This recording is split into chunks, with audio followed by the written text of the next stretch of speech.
उपमा अलंकार की परिभाषा पढ़ ली है। आज हम करते हैं उपमा अलंकार के भेद। तो बच्चों देखें, उपमा अलंकार के 3 भेद होते हैं। पहला है पूर्ण उपमा, दूसरा लुप्त उपमा और तीसरा है मालोपमा। तो बच्चों पहला जो है हमारा पूर्ण उपमा, इसकी परिभाषा देखें। जहाँ उपमा, उपमान, समान धर्म और वाचक शब्द चारों अंग विद्यमान रहते हैं, वहाँ होता है पूर्ण उपमा अलंकार। बच्चों इसका उदाहरण देखें। नचहि जीव मरकट की नाही, सबहि नचावत राम गुसाई। तो बच्चों इसमें उपमान है मरकट, उपमेय है जीव, साधारण धर्म है नचहि, वाचक शब्द है नाही। अब उसी प्रकार है बच्चों दूसरा उदाहरण देखें। चंद्रमुखी न हिले न डुले, निर्वात भवन में दीप शिखासी। तो बच्चों इसमें भी उपमान है दीप शिखा, उपमेय है चंद्रमुखी, और बच्चों उसके बाद है साधारण धर्म, न हिले न डुले, और वाचक शब्द है सी, अर्थात किसके समान हिल डुल नहीं रही, तो उसका वाचक शब्द हो जाएगा ये। बच्चों ये तो हमारा हो गया उपमा के प्रथम भेद का अध्ययन। अब हम करते हैं दूसरे भेद का अध्ययन। बच्चों आपने उपमा के प्रथम भेद का अध्ययन कर लिया है। अब हम करते हैं उसके दूसरे भेद का अध्ययन। दूसरा भेद है बच्चों लुप्त उपमा। जहाँ उपमा का कोई अंग लुप्त होता है, वहाँ लुप्त उपमा अलंकार होता है। अब बच्चों महत्वपूर्ण बिंदु है इसका, उपमेय, उपमान, समान धर्म एवं वाचक शब्द में से कोई एक अंग लुप्त होगा। लुप्त होना अर्थात गायब होगा, वो निहित नहीं होगा। अब दूसरा है बच्चों, कई बार इसमें एक से अधिक अंग भी गायब हो सकते हैं। तीसरा है बच्चों उपमेय, उपमान, समान धर्म एवं वाचक शब्द में से जिस चीज की जो शब्द अर्थात जो लुप्त होता है, जो शब्द उसका गायब होगा, उसी के नाम से इस अलंकार का नाम पड़ जाएगा। जैसे बच्चों उदाहरण देखें। कुलिस कठोर सुनत कटुबानी, विलपत लखन सिय सबरानी। अब बच्चों इसमें देखो उपमान है कुलिश,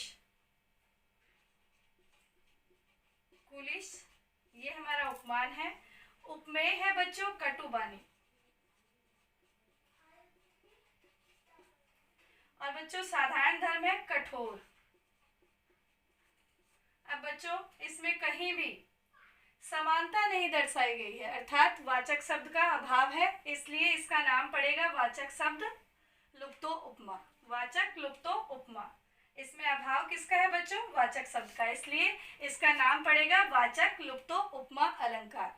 बच्चों अब हम अगला करते हैं मालोपमा।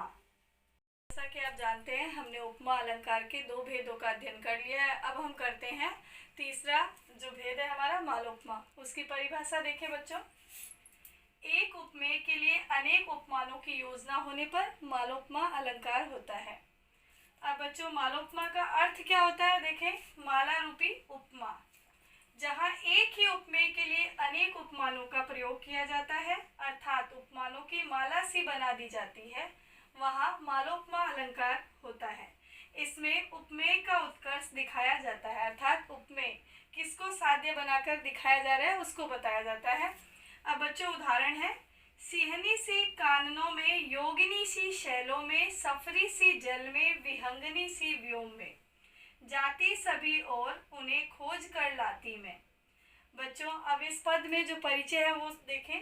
इस पद में मैं उपमेय है। दूसरा इसका महत्वपूर्ण बिंदु है यशोधरा, जिसके लिए कौन कौन से उपमानों का प्रयोग हुआ है? सिंहनी, योगिनी, सफरी व विहंगिनी। शेरनी के रूप में, तपस्विनी के रूप में, मछली के रूप में और विरहिणी के रूप में, यानी एक यशोधरा के लिए कितने सारे उपमानों का प्रयोग किया गया है, यही समझाया जाता है बच्चों मालोपमा में। इसका साधारण धर्म व जाति एक ही, अर्थात किसको साध्य बनाया गया है? यशोधरा को साध्य बनाकर उसी के नामों को, उसके गुणों को प्रकट किया गया है। इसका साधारण धर्म व जाति कौन है? एक ही, अर्थात यशोधरा। अब बच्चों दूसरा उदाहरण देखें।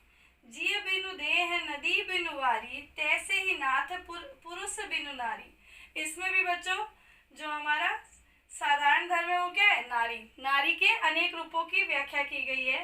जैसे जिय बिनु देह अर्थात बिना प्राण के शरीर, नदी के बिना वारी अर्थात पानी, वैसे ही नाथ पुरुष बिनु नारी। नारी की उपमा अनेक उपमानों से की गई है बच्चों, इसलिए यहाँ पर मालोपमा अलंकार है। आशा करती हूँ बच्चों आपको उपमा अलंकार भली भांति समझ आ गया होगा। धन्यवाद।